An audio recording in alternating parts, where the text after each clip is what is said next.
حبيبك خير الخلق كلهم مولاي صل وسلم دائما أبدا على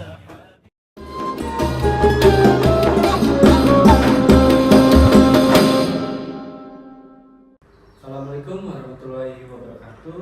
Perkenalkan, saya Dr. Mayas dan di sini saya bersama teman-teman saya. Assalamualaikum warahmatullahi wabarakatuh. Nama saya Rehan Abrilian dengan NIM 150122 dari kelompok 10. Saya Sitasbi Tawidullah. Saya Tiga Rawana. Dan saya Pandu Mandar. Sahabat pendengar yang selalu dalam rahmat Allah SWT, selamat datang di podcast kami, tempat kita membahas topik seputar agama Islam yang tentunya bermanfaat bagi kita semua. Amin ya rabbal alamin. Di sini, alhamdulillah kita bisa bertemu lagi di episode kali ini. Hari ini kita akan membahas topik yang sangat penting dan relevan, yaitu bahaya judi online bagi perspektif Islam. Di sini dalam beberapa tahun terakhir judi online telah menjadi fenomena yang semakin meluas, apalagi di kalangan muda, di anak zaman sekarang. Betul banget nih. Setelah dua riset juga, menurut data terbaru, jumlah pengguna judi online di Indonesia meningkat pesat banget dari tahun ke tahun, dari 2019 sampai tahun ini. Ya, tapi kita perlu sadari kayak banyak resiko lah yang pasti bakal mintain kita kalau misalnya kita main judi online sih. Terus juga dalam Al-Quran Allah berfirman dalam surat Al-Maidah ayat 90, hai orang-orang yang beriman, sesungguhnya khamar, judi, berhala, dan undian adalah kotor, termasuk perbuatan setan. Maka jauhilah perbuatan-perbuatan itu agar kamu beruntung. Ayat tersebut sangat jelas menunjukkan bahwa judi adalah sesuatu yang dilarang dan dianggap kotor. Meskipun judi online mungkin terlihat menarik, kita harus ingat bahwa dampaknya bisa sangat merugikan. Ya, banyak orang yang terjebak dalam judi online yang mengalami masalah yang serius, baik dari segi psikologis maupun sosial. Kalau kita lihat dampaknya tuh ya nggak cuma ke diri kita sendiri, tapi juga ke keluarga dan lingkungan. Ya, bagaimana Rasulullah SAW bersabda, setiap yang memabukkan adalah hammer dan setiap yang memabukkan adalah haram. Jadi ya sebenarnya ini bukan cuma soal uang, tapi juga soal mental dan moral kita. Setelah di sini mungkin kita bakal lebih dalam lagi tentang perjudian online ini. Mari kita bahas lebih dalam tentang dampak negatif dari judi online. Menurut Tegar ya, menurut lo bisa jelasin nggak beberapa dampak psikologis yang sering terjadi di akhir-akhir orang ini? Pasti banyak banget sih kayak dampak psikologisnya. Orang yang main judi online itu kayak salah satu dampaknya aja deh yang paling umum. Kamu ya orang-orang yang main judi online itu ngalamin depresi, cemas, kayak mungkin kayak pasti dia mikir kayak gimana sih modal gue biar balik lagi, gimana gue dapet untung, gimana gue supaya menang. Kayak banyak lah orang-orang yang terjebak dalam siklus judi itu kayak merasa tertekan, kayak hilang uangnya itu. Kayak lu juga pasti ujung-ujungnya bisa kayak kesehatan mental yang parah banget. Jadi kita kalau yang ngelakuin judi udah masuk ke lingkaran setan gitu, yang nggak akan ada putusnya. Dan tidak hanya itu saja, dampak sosialnya juga sangat besar. Banyak orang yang terjebak dalam judi online mengalami masalah keuangan yang serius yang bisa merusak hubungan dengan keluarga dan teman. Mereka mungkin mulai berbohong atau menyembunyikan kebiasaan judi mereka. Ya, selain itu juga ada resiko hukumnya. Jadi banyak yang nggak sadar kalau judi online itu platformnya ya banyak yang ilegal. Kalau ketahuan ya bisa kena masalah hukum serius. Dan itu bikin makin stres. Jadi penting banget untuk ya kita aware lah sebelum terlalu jauh. Ya, mungkin ada tingkat-tingkatnya dulu nggak sih dari hukum-hukuman?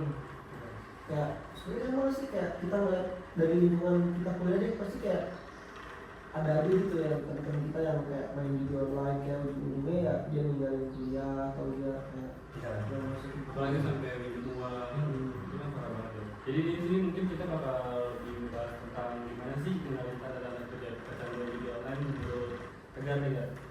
Apa sih yang bisa kita perhatiin buat sekitar kita, gimana cara kita menanggulanginya orang-orang yang judi online ini bisa tercegah secara alamiah gitu kan.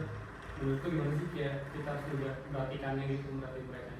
Ya biasanya sih kayak awalnya kayak kita ngabisin waktu, lebih banyak waktu lah untuk berjudi daripada yang direncanakan. Terus pas ada Lisa, pas ada judi kayak bikin ini tuh menang, terus gimana cara balikin modal. Mungkin kayak bohong juga sama orang lain tentang kebiasaan kita judi, kayak misalkan kayak ini kayak ini judi ya, terus kayak bohong kayak enggak gue nggak judi gitu kan. Paling kayak gitu sih. Terus kayak misalkan ada orang nggak tanggung jawab sehari-hari kayak kerjaannya, sekolah, kuliahnya, itu juga bisa dilihat sih kayak dia mengalami masalah itu sih kalau itu.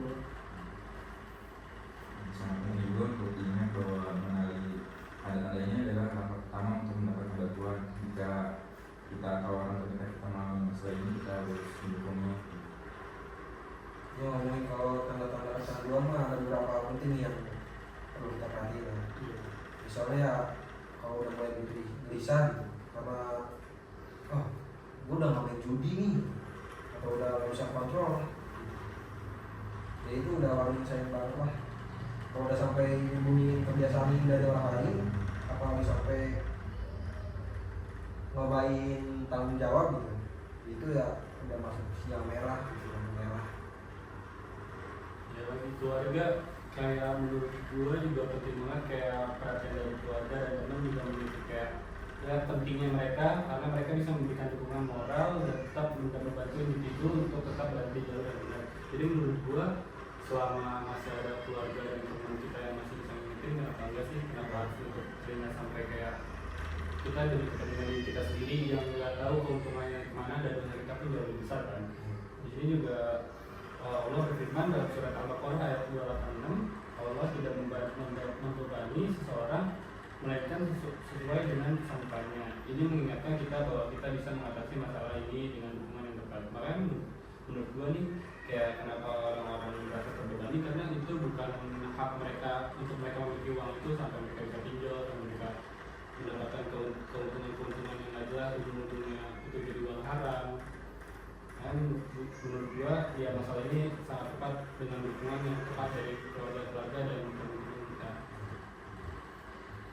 Terus juga sekarang udah banyak gak sih kayak solusi buat kita ngejauhin judi online itu, kayak mungkin yang pertama kayak kita lakuin kayak mungkin ada masalah keuangan atau masalah apa gitu, kayak mungkin kita juga nyari bantuan yang apa ya, yang profesional lah, yang bisa banget ngebantu orang-orang dekat gitu kan.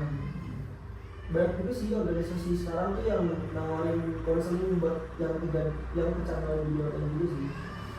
Terus juga yang perlu kita ingat, jangan lupa banyak juga sumber daya online yang bisa membantu kita kayak buat menghilangkan kita kayak kecanduan judi, atau mungkin ya bisa menghilangkan juga kayak termasuk forum-forum dukungan sama aplikasi yang membantu ngatur pemberantasan judi sih.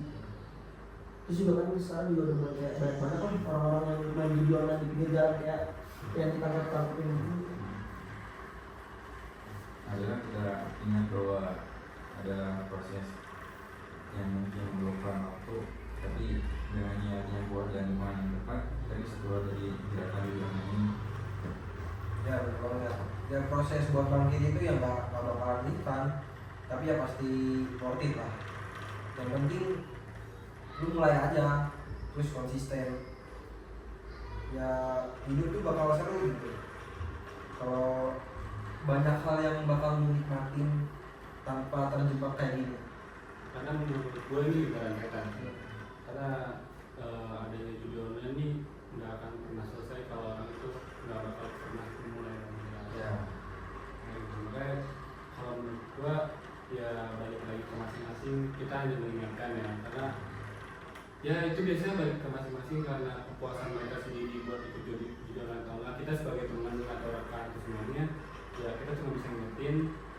Jadi di sini mungkin terima kasih telah mendengarkan. Tapi nih sebelum ditutup, nah, kita mungkin bisa ngasih tahu kayak pesan-pesan positif ke penonton-penonton supaya kayak jika ada seseorang yang dikenal sedang kayak berjuang lah buat ngilangin judi online di dunia, kayak bilangin lah ke dia kayak dia nggak sendirian gitu. Ada banyak orang dan ya banyak pasti banyak orang sih yang Ya kayak kita juga ya emang harus support gitu ya, orang jangan terlalu apa sih ini orang main judi online mulu, nah jangan gitu, kita harus support.